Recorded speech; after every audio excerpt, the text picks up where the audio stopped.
Email marketing is the very best way to build a relationship with your audience so that they buy more. It is the highest converting ROI of any marketing effort out there, okay? So listen up to this because I am going to share my entire strategy for how I create winning email marketing campaigns and the whole big picture system with you today so that you can create relationship and revenue with your email subscribers. So promise me that you're gonna watch to the end of this video because I have got an amazing shortcut for you to make this happen in your business because I want you building relationships and generating revenue from your email list starting today. To kick off that relationship right, I like to rename my subscribers to readers because guess what? They are readers.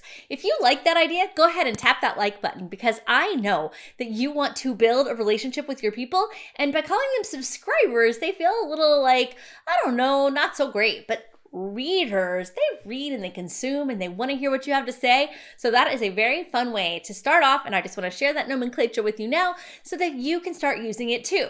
It'll help liven up your emails just by changing the name of what you call the person reading it on the other side. Hi, I'm Monica Snyder. I'm excited that you're here. On this channel, you can expect to find income stacking hacks and email marketing tips and tricks to help you generate income through your digital products and courses without you having to work 24/7.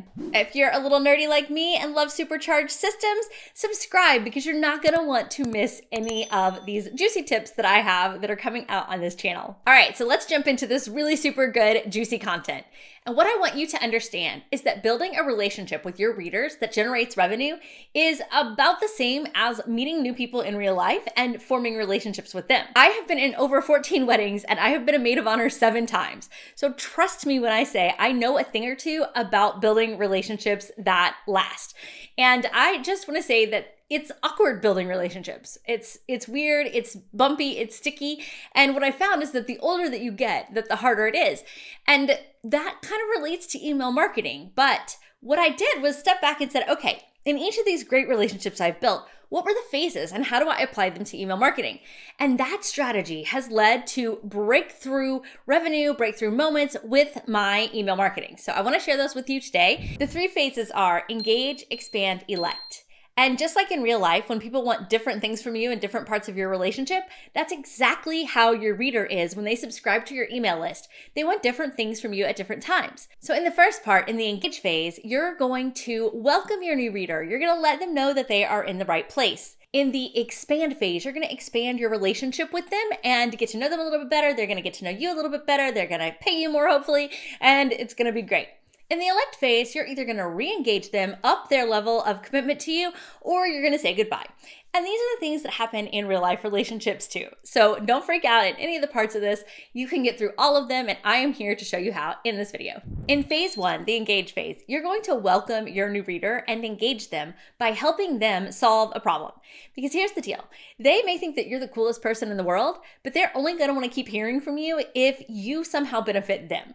And your coolness may be enough, don't get me wrong, because I am positive that you are super cool. But here's the deal. Solve the reader's problems and help them realize that.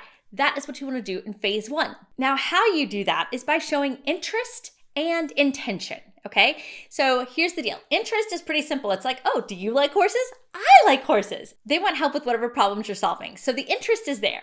Now let's talk about intention. You are the leader for your reader. I'm going to say that again. You are the leader for your reader. And part of being a good leader is to set intention and be clear with communication and expectations. And the thing is that when you're intentional and you're very clear about what you want, it gives the person so much freedom to step back and say, oh, is this what I want? Because here's the truth. Not everybody that comes on your email list is a right fit customer for you. And that's okay, but you want them to figure that out early on. So when you are intentional about what you're saying and about what you're selling, they can kind of weed themselves out. And that is a really good thing. So I want you to set intention early on about who you are, what you stand for, who you help, what you're against, and that you're going to be giving them some paid things and some free things, right? You're not in business to be a charity. You are here to make money. So I just want you to set that intention for them so that they know that they're in the right place. And if they're not the right place, that they can leave, and that's okay because they need to find the people that can help them. And you want that for them. But that's just not you. And that, again, is okay. I know I keep saying that, but I hear it so many times from people. They're like, well, but I want everybody on my list. I'm like, but not everybody is meant to be served by you. And that's why there's all these great people doing all these great things.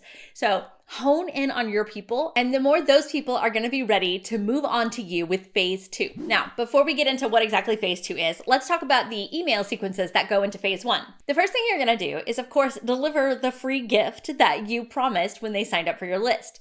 So you're going to deliver that in an email. You're going to tell them a little bit about yourself.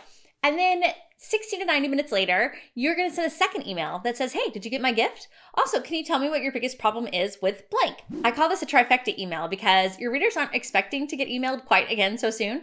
So they reply. It also gives you gold for future marketing. They'll tell you their problems and you can use that for content or to put it in your course, whatever it is. And when they hit reply, that boosts your deliverability because it tells the email service providers of the world that there's a real conversation going on, and that's what they want in email. So it's a really great email to send.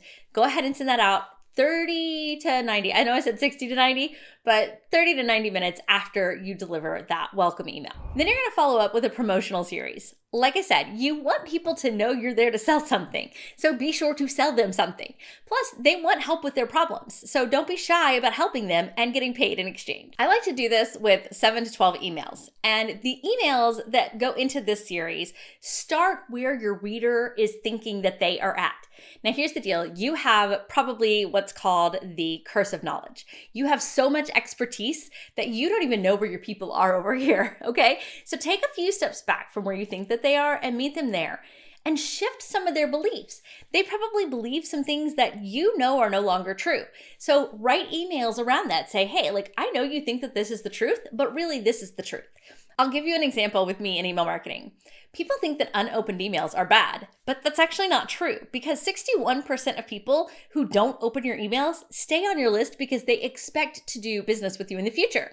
And I think that's really great, but people are always like, oh, my open rates are terrible and all this stuff. But you know what? You don't really have to stress about that because 61% of people still want to stay on your list because they expect to buy from you, right? So you see how that little nugget of information probably gave you a little bit of a what? Really?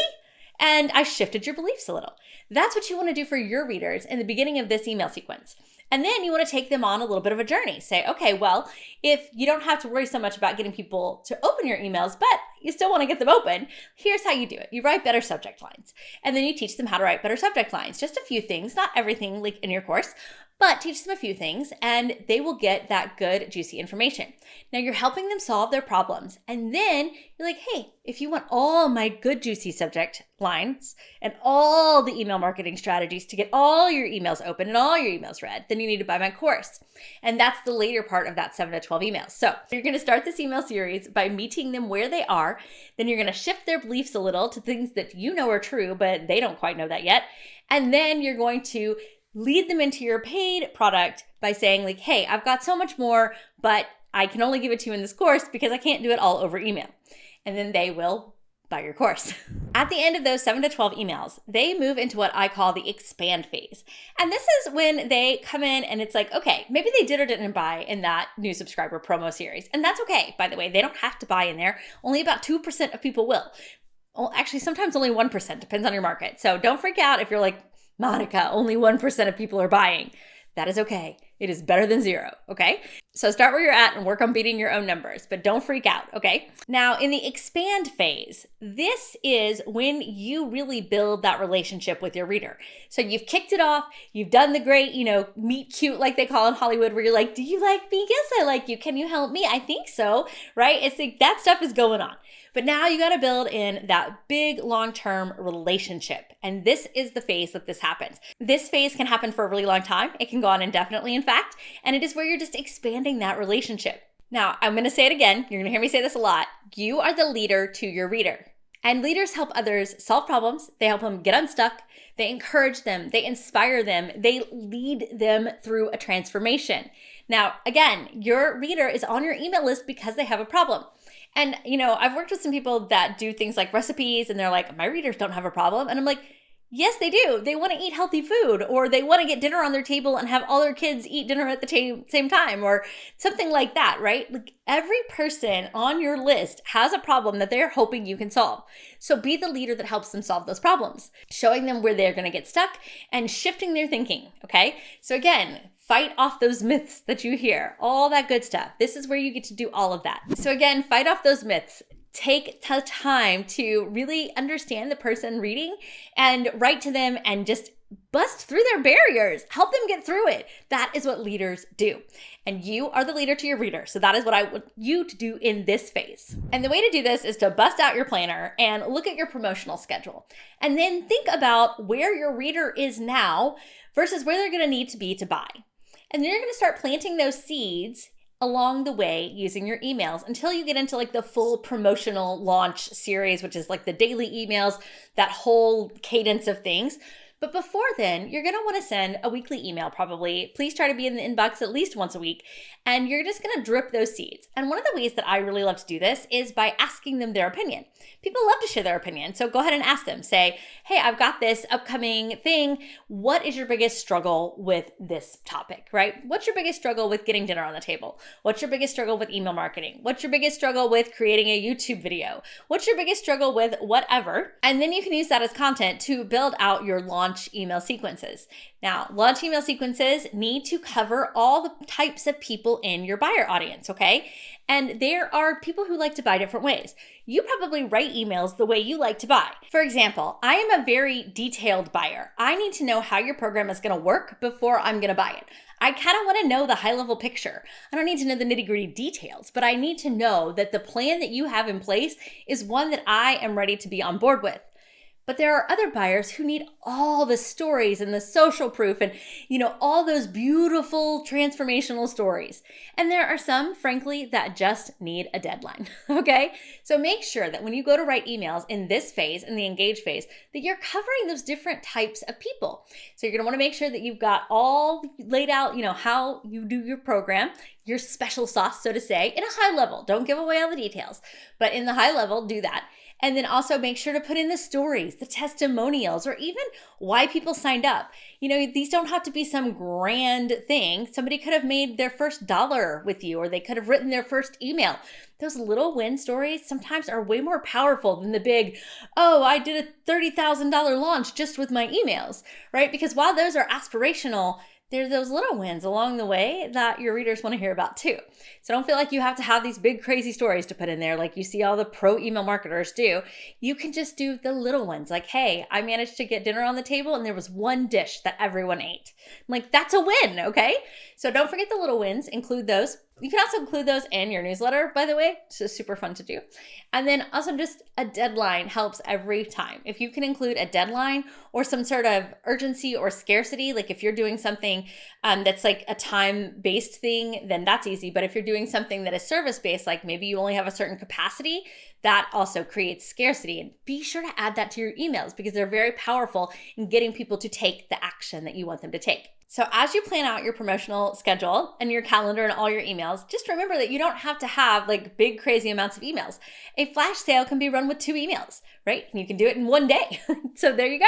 That's it. But you could also do like a webinar, which has got I think my webinar series has 21 emails in it. It's a long series because it goes over a long period of time. So think about the emails, think about the stories that you can tell in the emails, how you're going to break down and give aha moments, and how you're going to build that relationship. And how to include caring about your reader along the way, because leaders care about their people. So ask them questions, reply, be in their inbox consistently, and those things will build that relationship in that expand phase where it may last for a really long time, or it may be time for the third phase, which is the elect phase. In the elect phase, this is where they are going to elect to go even deeper with you. They're going to start filling out all your long form surveys. They're going to fill out the testimonials. They're going to become raving fans, or they're going to say bye-bye. And that's okay. If they unsubscribe, it's no big deal. They are just not your person right now. They may come back later, and that is perfectly, perfectly fine. Please hear me when I say that unsubscribes are okay. I know you may not believe me, but the more that you do it, the more you'll just get used to the natural rhythm of having unsubscribes, and it won't faze you anymore. But if it does phase you right now, know that it is okay and completely natural for people to say, hey, this isn't for me right now, and go. And that's okay.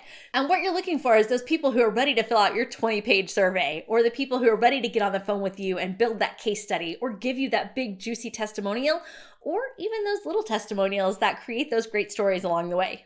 Because I just want to share something with you. Like, when you help somebody see that they got a win with your program or your course or your digital product, they like you more, but also they like themselves more, right?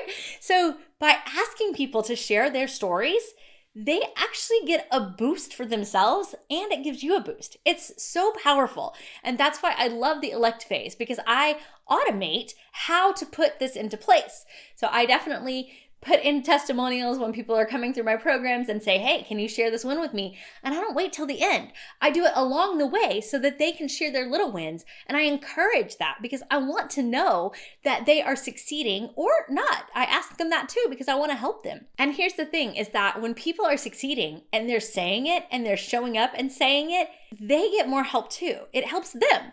So you are leading them to the path of like discovering that they're doing a good job, because we are so hard on ourselves as humans. We beat ourselves up. We tell ourselves bad things. We tell ourselves we're not succeeding. We tell ourselves all these awful things.